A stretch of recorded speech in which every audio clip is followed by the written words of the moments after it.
ensinando em seu íntimo: por que esse homem fala assim?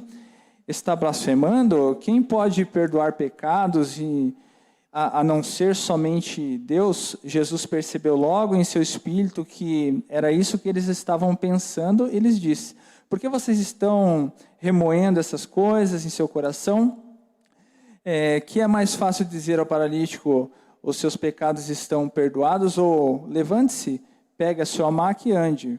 Mas para que vocês saibam que o Filho do Homem não tem na terra autoridade para perdoar pecados, disse ao paralítico: eu digo a você, levante-se, pegue a sua maca e vá para casa.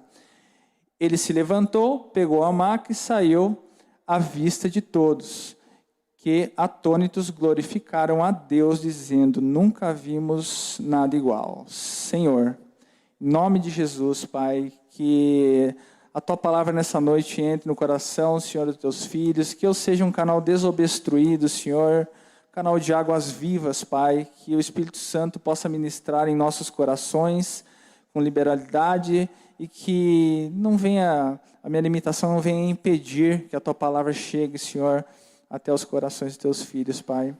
Em nome de Jesus, é o que eu lhe peço nessa noite. Amém? Amém. A gente, quando essa passagem é uma passagem conhecida, e nós poderíamos falar sobre muitas coisas, né, em cima dessa palavra, e vamos aqui também, dentro de instantes, também trazer outras passagens que vão corroborar com o que nós vamos falar nessa noite. Mas assim, veja, Deus, ele, imagino, né, que esse homem, o esforço, né, o empenho, todo o planejamento que esses homens precisaram fazer para levar o amigo até o milagre, para que ele chegasse até lá. E eu imagino que assim, que Deus, ele é tão poderoso e tão grandioso que esse homem não precisaria ter entrado pelo teto, bastaria ele lá fora mesmo e crer que ele poderia ser curado, e Deus poderia ter curado ele. Portanto, Deus, ele é Senhor de todas as coisas, e a presença física, né, desses homens ali, não era isso que limitava o poder de Deus, né? Ou seja, ele só vou curar se ele estiver aqui. Então imagine que tudo que eu falar nessa noite, a minha capacidade cognitiva, ela não vai conseguir trazer e testificar no seu coração a capacidade de Deus. Ela é infinita. Então, eu, na minha simplicidade, vou tentar entregar o que o Espírito Santo entregou para mim. Amém? Então, pensando nisso, eu comecei a perceber, e o Espírito Santo foi tratando no meu coração, que existia um padrão de comportamento nos milagres. E esse padrão de comportamento, ele acompanha não só essa passagem, mas outras passagens também. Quando a gente vai buscando, a gente... você vê que o Espírito Santo, ele testifica no meu coração, no momento do louvor, né? Quando o Caio falou, no momento eu falei, como o Espírito Santo é maravilhoso, né? Ele falou exatamente, ele já ministrou o que eu ia falar agora, né? Que, por exemplo, a mulher do fluxo de sangue, uma passagem muito conhecida, imagina que para ela romper... e ela romper e conseguir o milagre dela, ela teve que ultrapassar uma barreira, né? Teve que passar por aquela dificuldade toda. Imagina aquele povo em volta de Jesus, e naquele tempo uma mulher com fluxo de sangue era uma mulher impura, que não podia circular, se assentar ou encostar nas pessoas, que ela traria impureza para aquele ambiente, aquele lugar. Então ela teria uma outra dificuldade, né, para se aproximar de Jesus, e como também uma condição emocional, né, que ela estava passando no momento. Então eram muitos desafios, mas mais uma vez ela também, um padrão de comportamento acompanhava ela, algumas atitudes das quais nós vamos falar daqui um pouco, que acompanhava esses personagens, né? Quando a gente olha para Zaqueu, por exemplo, né, que está lá em Lucas 19, 1-6, também uma passagem conhecida, né, quando Jesus ele entra em Jericó, né, atravessando a cidade, que havia um homem ali chamado Zaqueu, que era um chefe dos publicanos, né? Ele queria ver quem era Jesus, mas sendo de pequena estatura, imagina o povo naquela época ficava comprimindo Jesus ali, todo mundo em volta, ele não conseguia se aproximar, ele tinha uma estatura baixa, né? Então no meio da multidão ele falou, poxa, mais uma vez, ele falou, o que eu vou fazer, né? Então ele pensou ali numa estratégia, ele subiu numa figueira, né? Quando a gente vai estudar e olhar como que era essa figueira, né? Imagina que ela tinha um tronco, era muito larga, lisa, era difícil de você subir, romper aquela dificuldade para chegar até o alto da figueira. E ele conseguiu, se aproximou de Jesus e ele conseguiu o milagre dele. Jesus o convidou, né, para tomar um cafezinho ali, né, na casa dele, e ele foi até lá, e a transformação que Deus fez na vida de Zaqueu. Zaqueu foi perdoado, né, enfim, e trouxe uma transformação para ele e para toda a família, né? Então, vejam que existe todo um esforço, um empenho, uma dedicação, existe um padrão de comportamento nos milagres, e é sobre isso que nós vamos falar nesta noite, sobre um padrão de comportamento. E antes da gente entrar nessas atitudes, nesse padrão, eu queria rapidamente pedir a permissão dos irmãos para falar um pouquinho sobre isso, sobre o empenho, sobre a dedicação, sobre a disciplina e sobre o foco que nós precisamos ter para a gente, muitas vezes, alcançar o nosso milagre. Eu vim de uma família simples, humilde. No início, quando criança, nós tínhamos até uma vida financeira estável, boa, mas depois, por causa do alcoolismo, meu pai perdeu o que nós tínhamos. E depois vinha a separação dos meus pais, e nós passamos por um tempo muito difícil na minha juventude. Nós passamos por um tempo de miséria. Quando a gente fala de miséria e pobreza, é um pouco diferente, porque a pobreza você tem alguma coisa, a miséria você não tem quase nada, tá? Então nós passávamos fome mesmo, dificuldade, né? Nós tínhamos fubá para comer no armário, só isso. Era um tempo de muita dificuldade.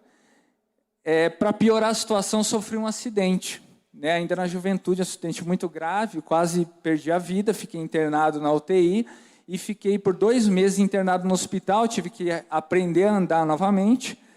E quando eu saí do hospital, eu senti o que eu não sabia o que era, mas acredito que era o Espírito Santo falando para mim, para você sair dessa miséria e romper esse círculo, né, de miséria, você precisa estudar, fazer um curso para você não ser. Eu era ajudante geral, eu ganhava um salário muito baixo, e aí eu, estando no hospital, senti a atração pela enfermagem, e aí eu sem dinheiro para pagar o curso de enfermagem, eu falei, eu vou entrar no curso e eu vou postergando, eu pago uma, fico 2 sem pagar, pago uma, fico 2. Quando acabei o curso, irmãos, eu devia muito na escola. E aí eu falei, vou começar a trabalhar e eu vou pagando. Eu pedi para a dona da escola para me ajudar, que eu ia pagar, fiz vários boletos, e eu comecei a trabalhar na enfermagem e fui rompendo. Irmãos, resumindo a história, hoje, minha família linda no altar. Conheci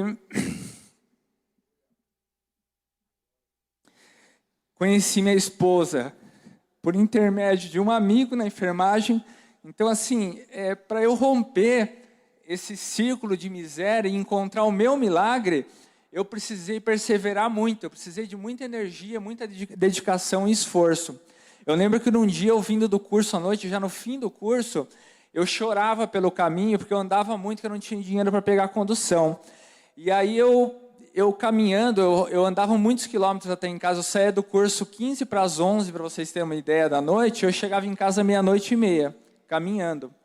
E eu morava em São Miguel Paulista, era uma região perigosa, mas eu não me preocupava com isso, ia embora acostumado. E eu chorei numa noite no caminho, e eu falei assim, Deus, eu vou vencer. Eu vou chegar num lugar onde eu nem imagino, mas eu vou chegar. E eu foquei naquilo. E hoje eu consegui o meu milagre. Eu cheguei em lugares que jamais eu chegaria pela minha própria força. Deus me colocou em lugares extraordinários. Então veja que para você alcançar o milagre, existe uma energia, uma dedicação, um empenho. E é sobre isso que eu vou falar essa noite. E eu trouxe aqui 4 atitudes que elas movem, promovem o milagre, né? E é sobre isso que nós vamos falar. A primeira atitude, e aí para mim aí é uma das mais importantes, é a fé, né? Veja, em Hebreus capítulo 11, 6, é claro, né? Sem fé é impossível agradar a Deus, pois quem dele se aproxima precisa crer que ele existe e que recompensa aqueles que o buscam. Ou seja, antes de qualquer coisa precisa ter fé. Ter fé que Deus, Ele é soberano, é Senhor de todas as coisas, e que não há nada em mim que eu possa fazer para eu romper e alcançar o meu milagre. Veja, mesmo num tempo de miséria, num tempo muito difícil, enquanto eu não tinha entendimento, mas eu sabia que precisaria acontecer algo sobrenatural para que eu saísse daquela situação de miséria. Esses homens, esses personagens na Bíblia, quando nós vamos lá nos heróis da fé, em Hebreus, a gente vê muitos outros personagens que romperam em milagre através de um esforço extraordinário. Imagina Moisés no deserto, aquele povo, que esforço, muito difícil, né? Então, se a gente for passar aqui, a gente fica aqui a noite toda falando de quanto esforço, tanto empenho, dedicação, entusiasmo, foco, disciplina. São tantos atributos necessários. E aí você fala, não, calma, Marco. Você está me falando que para eu conseguir meu milagre, eu preciso de tudo isso que você falou. E aí vem uma chave. Irmãos, Deus, como eu falei no início, Ele faz, simplesmente faz. E muitas vezes Ele faz sem a gente fazer esforço. Basta você ter fé e crer que Ele faz. Esse é o esforço que você precisa ter. Amém? Mas existe um padrão de comportamento nosso, do ser humano. Então, o primeiro é a fé que nós falamos. E aí, o segundo, que agora a gente vai discorrer um pouco mais, que é sobre a intimidade com Deus. A intimidade com Deus, ela é talvez a ferramenta mais importante para que você possa alcançar o seu milagre. Veja que desde o início, lá em Gênesis, né, a gente vai lendo Gênesis, você vai vendo. Imagina, Deus, Ele fez os céus, a terra, os animais, a água, fez tudo com uma palavra. Que haja luz, luz, né? Que haja as águas, águas. Ele fez o homem com a palavra. Imagina o poder de Deus, né? Algo extraordinário, sobrenatural. E Deus, lá em Gênesis 2:7, fala que Deus, com sopro de vida, fez com que o homem se tornasse um homem vivente. Que sopro é esse? E aí, o Espírito Santo colocou no meu coração que esse sopro é o Espírito de Deus, né? E por que Deus fez o homem, né? Pergunta maluca, né? Por que Deus fez o homem, né? Porque Deus não precisa de nada, né? Ele é o Senhor de todas as coisas. Deus fez o homem, isso fica claro para nós quando a gente vê em Gênesis, quando Ele fez o homem, para ter relacionamento conosco, para que nós tenhamos relacionamento com Ele. Então, Deus visitava Adão e Eva no jardim a todos os dias. Imagina que nem na noite de núpcias lá, né, Adão e Eva, Deus poupou, né? Deus estava lá o tempo todo, incessantemente, porque Deus busca relacionamento. É algo que eu aprendi assim, que foi, para mim, foi algo transformador, né? Nós somos formados de carne, de alma e de espírito, né? Então, assim, a alma, ela serve para nós nos relacionarmos na horizontal, entre nós, seres humanos, né? Que tem emoção, é verdade? É assim que a gente ganha um irmão, né, para Cristo, né? No relacionamento. Mas o Espírito foi nos dado para que nós tenhamos relacionamento na vertical com Deus. Então, o Espírito nos foi dado para que nós tenhamos intimidade com Deus.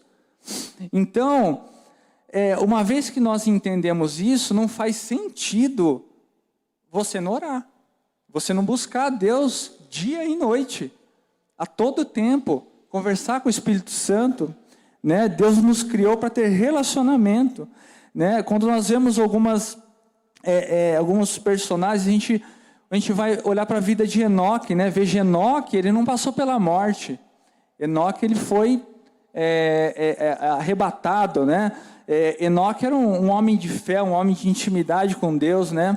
A gente vai em Hebreus capítulo 11, 5, em que fala sobre Enoque, não precisa colocar, André, mas assim, a gente vê a vida de Enoque, e a gente, embora é uma passagem curta, mas a gente entende na simplicidade quem foi Enoque, né? A extraordinária intimidade que ele tinha com Deus, né? Então, a intimidade com Deus é uma das atitudes mais importantes, né? Em Jeremias capítulo 29, do 12 ao 14, diz assim: então vocês clamarão a mim, virão orar a mim, e eu os ouvirei. Vocês me procurarão e me acharão quando me procurarem de todo o coração. Eu me deixarei ser encontrado por vocês, declara o Senhor. Eu os trarei de volta do cativeiro, e eu os reunirei de todas as nações e de todos os lugares para onde eu os dispersei. Eu os trarei de volta para o lugar de onde os deportei, diz o Senhor. A nossa essência, irmão, é o Espírito.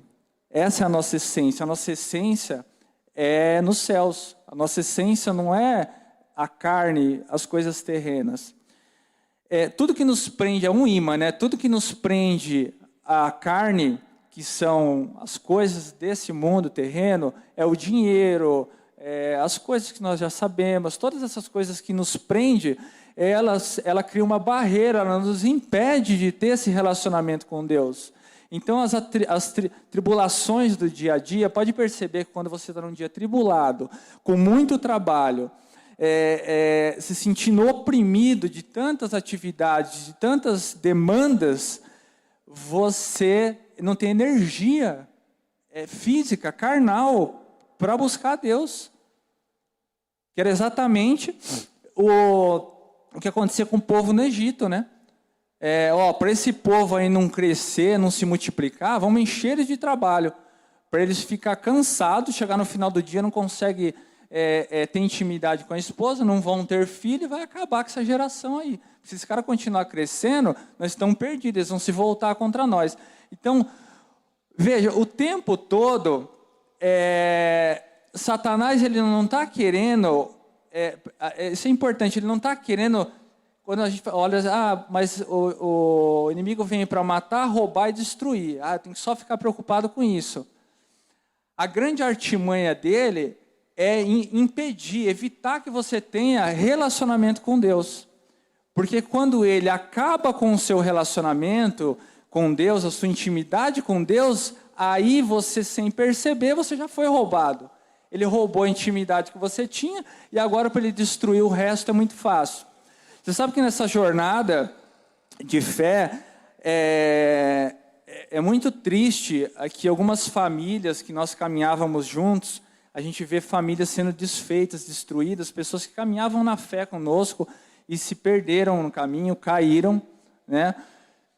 Porque não vigiaram nesse detalhe, foram perdendo a intimidade com Deus, foram orando menos, foram saindo da presença de Deus. Sabe quando você está naquela quinta-feira como hoje, chuvosa, você chega cansado do trabalho, e aí você fala, poxa vida, eu acho que eu não vou no culto hoje, porque eu estou cansado, estou sem energia, e é exatamente isso que o inferno quer. Ele quer que nós não tenhamos relacionamento com Deus, que a gente não busque a Deus, que a gente, cada dia, fique mais frio.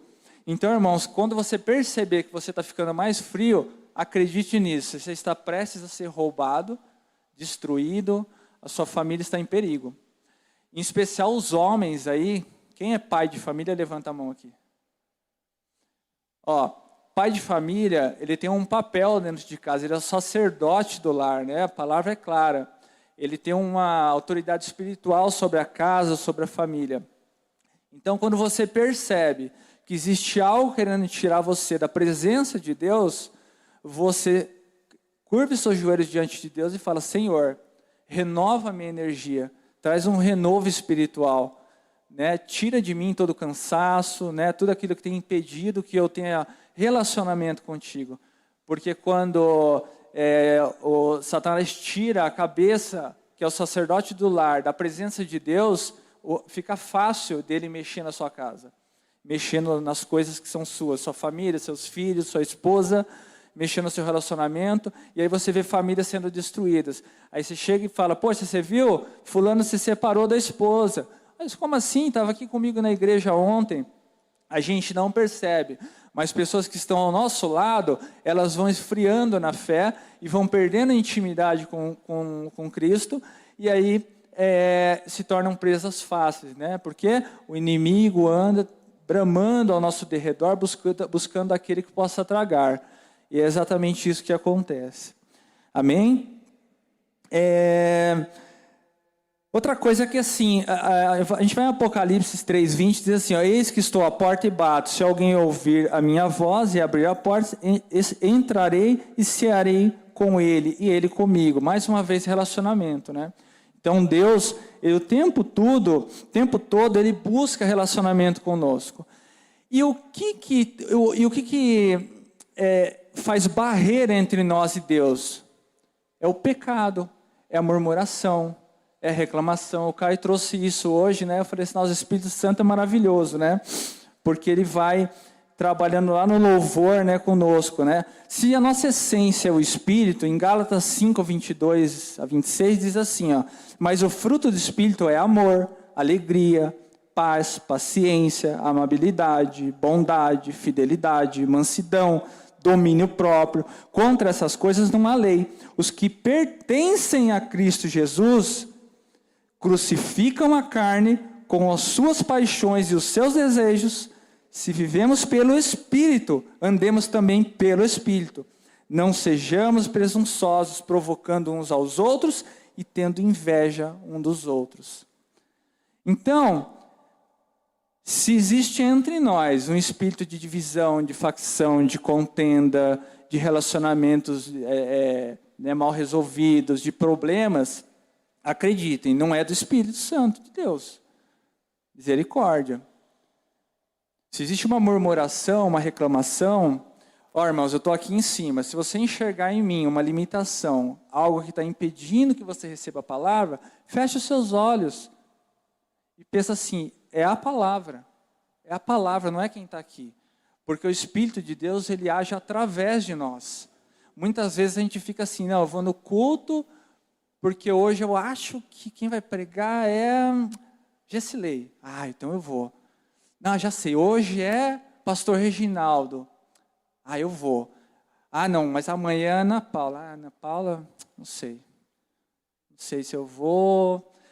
Irmãos, o Espírito Santo de Deus, ele trabalha através de nós. Ele não usa a nossa limitação para falar com você, porque senão for misericórdia, né? Se usar a minha limitação, você sai correndo, né? Tá bom? Então, os frutos do Espírito significa que a nossa essência é o Espírito, a carne não é o nosso Espírito, né? Então, essa é a segunda atitude. A próxima atitude é a atitude, tá bom? Em Eclesiastes 11:4 diz assim, ó, quem fica observando o vento não plantará, e quem fica olhando para as nuvens não colherá. Aqui é claro, irmãos, não dá para ficar esperando sentado o meu milagre. Eu preciso de um milagre, certo? Eu preciso que a minha empresa esse ano cresça, 100%. Só na misericórdia, 100% é muita coisa. O que eu estou fazendo para a minha empresa crescer? Primeiro, eu preciso ter fé que a minha empresa vai crescer por intermédio do poder de Deus agindo através das pessoas, através das situações, colocando pessoas no meu caminho, né, agindo nas circunstâncias, né, me ajudando no falar, no dizer, trazendo estratégia, planejamento, direção, entendimento, discernimento de espírito, com quem eu vou fechar negócio, com quem que eu não vou. Entende? Mas você concorda comigo? Eu preciso de atitude. Eu preciso avançar, eu preciso me levantar todos os dias bem cedo, consagrar a Deus o meu dia, porque, assim, uma palavra, para mim, a palavra rema de 2023 no meu coração é que está em Mateus 6, capítulo 30, acho que está em 31 ali, tá? Que fala assim, que é uma passagem bem conhecida, né? Que começa ali em 25 e no final fala assim: buscai primeiro o reino de Deus e todas estas coisas serão acrescentadas. Quais coisas? Todas as coisas, todas. Sei o quê? Prover alimentação, bem-estar para a família, né? Todas as coisas, né? Não preciso me preocupar com o que comer, com o que beber, com o que vestir, né? Com que tudo, né? Esses dias a gente orando, né? Minha esposa à noite, né? E o Espírito Santo me trouxe assim, que desde quando eu passei a servir ao Senhor, eu nunca cheguei em casa cansado ou terminei um dia de trabalho cansado e não tive onde repousar minha cabeça. Não passou sequer um dia que eu tive sede, eu não tive que beber, tive fome, não tive que comer. Jamais me preocupei com roupa ou com calçado, porque Deus tem provido o que vestir, o que comer, a gente tem um carro para se deslocar. Ou seja, Deus tem provido todas as coisas. Ou seja, primeiro busque o reino de Deus e todas as coisas serão acrescentadas. Então, consagro a Deus o meu dia e vamos para a luta, vamos para a batalha. Não dá para a gente ficar esperando as coisas acontecer. Por fim, o último ponto é ousadia. Pois Deus não nos deu um espírito de covardia, né? Mas de poder, de amor e de equilíbrio, né? Que está em 2 Timóteo capítulo 1:7. A gente precisa ter ousadia.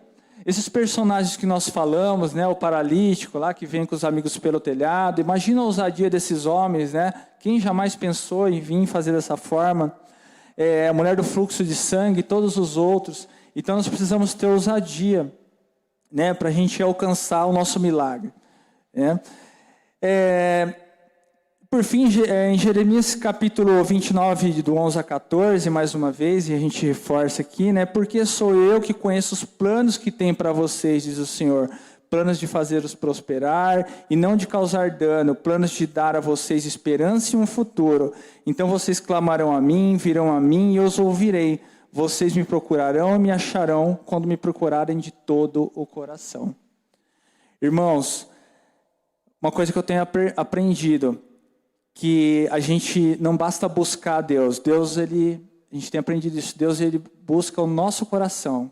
Ele quer intimidade e ele olha para o nosso coração. Como que está o seu coração na busca do milagre? É um coração frio, um coração que está olhando só para o que Deus pode te dar, olha só para as mãos de Deus? Ou você tem olhado para o que Deus é, para o que Ele representa na sua vida e para o que Ele tem feito em você e através de você, através da sua vida? A intimidade com Deus, ela nos traz esse entendimento, que já não é mais uma troca de o que Deus pode fazer por mim, mas é o que Ele pode fazer através de mim. Que nessa noite, Deus possa agir no seu coração, que Ele não possa só trazer milagre para sua casa, para sua família, mas que Ele possa fazer através de você um milagre. Que você possa ser um canal de bênção na vida de alguém, que você possa ser resposta de oração na vida de alguém, possa ser ponte sobre rios, abrigo na tempestade, pode ser um rio de águas vivas, né, na vida daquela pessoa que está sedenta, angustiada, desesperada, atrás de uma palavra de conforto. Amém? Pode se colocar em pé, igreja, louvor, se quiser subir.